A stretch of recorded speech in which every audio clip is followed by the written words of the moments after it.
नमस्कार मंडळी. ठरलं तर मग या मालिकेच्या पुढे येणाऱ्या भागामध्ये आपल्याला असं पाहायला मिळणार आहे की या इन्स्पेक्टरची आता अर्जुनसोबत पर्सनली दुश्मनी आहे.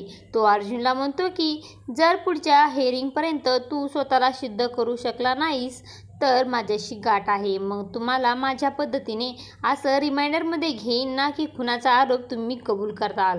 तर इकडे घरामध्ये आता पत्रकार काही लोक अर्जुनचा निषेध करत असतात की अर्जुनला फाशीची शिक्षा द्या असे ते लोक आता ओरडत असतात. तर पत्रकार आता सुभेदार कुटुंबाला नको नको ते प्रश्न विचारत असतात. तर सायली सगळ्या पत्रकारांना पुरून उरते. अर्जुन सुभेदार हे निर्दोष आहेत आणि लवकरच कोर्टाकडून त्यांची सुटका होईल असं ती सगळ्यांना म्हणत असते. तर इकडे अखेर सुभेदार कुटुंब आता एकत्र आलेलं आहे. पण शेवटी प्रिया ही कधीच कुटुंबाची साथ देणार नाही, कारण हे सगळं काही तिनेच घडून आणलेलं असतं.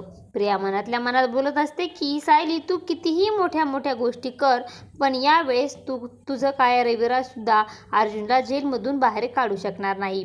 महत्त्वाचं म्हणजे अश्विन आता अर्जुनवर पूर्ण विश्वास दाखवतो आणि प्रियाला गप्प बसवतो आणि असं काही आता आपल्याला या भागामध्ये पाहायला मिळणार आहे. अशाच मालिकेचे नवनवीन अपडेट पाहण्यासाठी आपल्या चॅनलला लाईक करा, शेअर करा आणि सबस्क्राईब करायला विसरू नका. धन्यवाद.